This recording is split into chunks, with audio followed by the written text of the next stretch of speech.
Well, we've been covering the protests there in Marietta, California. Citizens there are very upset, actively stopping these buses that are bringing in all of these unaccompanied minor illegals. They're saying we don't want this in our town. We don't want our taxpayer dollars to go and pay for this illegal activity.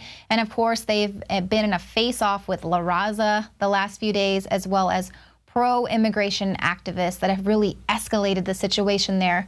So we sent our reporters there to California, and now we're going to check in with Jakari Jackson for an update. So Jakari, describe to me the situation there on the ground in Marietta now. Well, that's like you said, Leanne, we're here in Marietta, California. The InfoWars crew, myself, Kid Daniels, and also Joe Biggs, and of course Josh, our cameraman. We're right outside the Border Patrol station.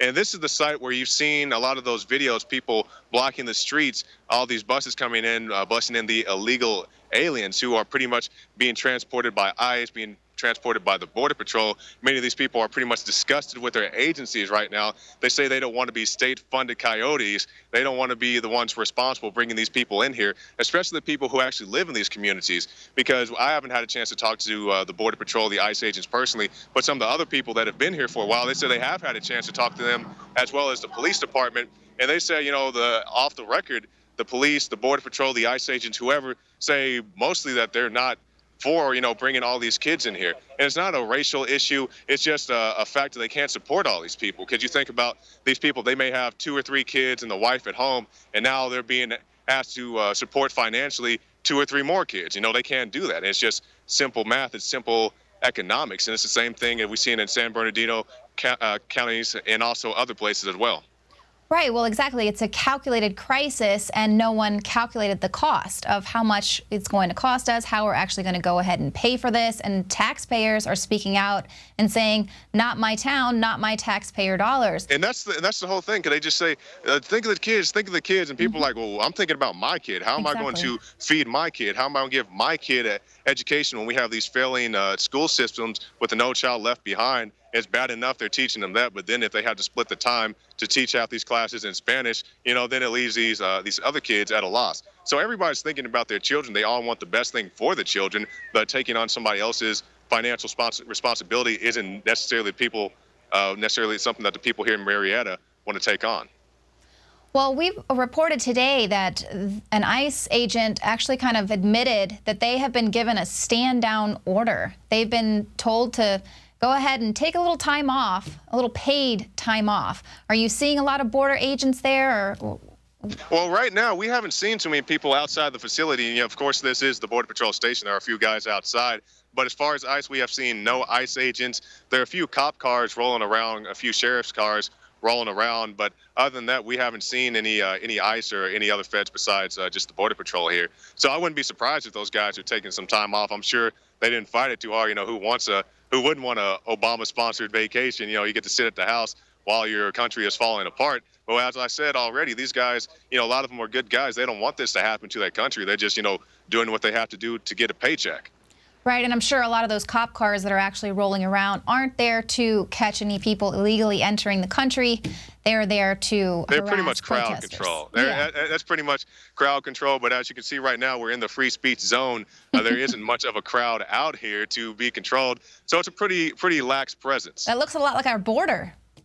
Yeah, and the thing I want to point out, since Josh is looking over here at the Border Patrol facility, if you guys can see it on our cameras, the Border Patrol facility has a better fence than the border itself. It's a well-constructed fence that goes all the way around the property. Meanwhile, our own borders are left wide open. You have huge gaps in the fences. And I understand that having a fence on the border is something that could be easily manipulated or have, be adversely affected by weather and so forth. But that's why you need a presence on the border. Exactly. Now, we're also hearing a lot of reports. You reported, of course, on the church groups here in Texas that were, busing the illegals to cities unknown, but they were also taking care of them, providing food, clothing, shelter for these people. And of course, that is, that's in the heart of these faith-based groups. But now we're hearing that there in Southern California, Catholic churches are also agreeing to bring in a lot of these unaccompanied minors for a month or more, and they're calling upon their church to also take in these kids. What do you think about that?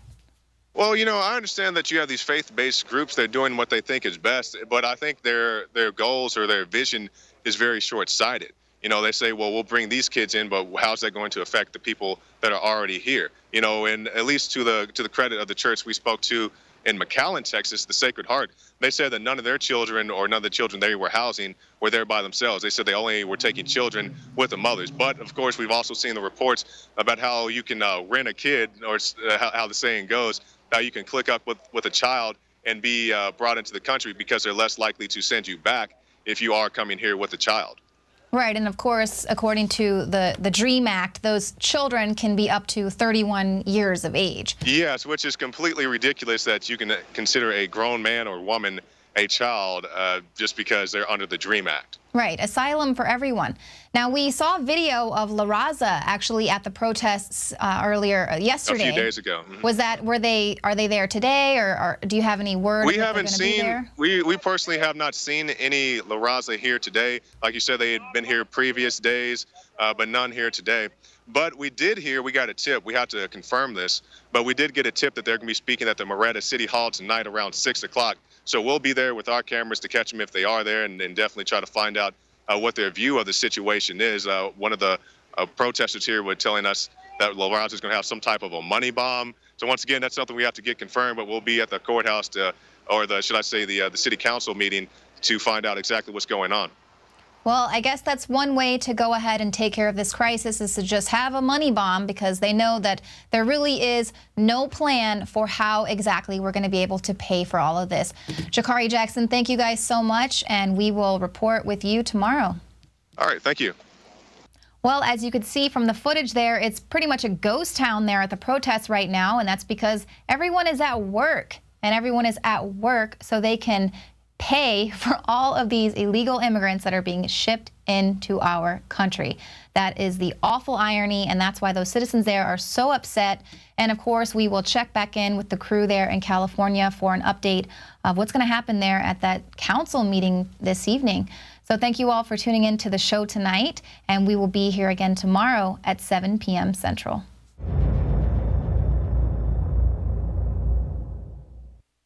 Celebrate the spirit of freedom and liberty upon which our nation was founded at InfoWarsShop.com. Molon Lave is ancient Greek for come and take it. This popular design combines both classic Greek Spartan imagery with modern M16 assault rifles. Now available in women's tees and proudly made in the USA. And now you can protect yourself from corrupt cops with the InfoWars dash cam. It's your car's black box that records all that the driver sees and hears. And introducing the Block It Pocket. It renders your phone undetectable while protecting your private data and your health. Or take back your privacy and protect your personal information by getting your very own Detractor cell phone pouch. So get incredibly high-quality, freedom-based products and help fund the revolution at InfoWarsShop.com.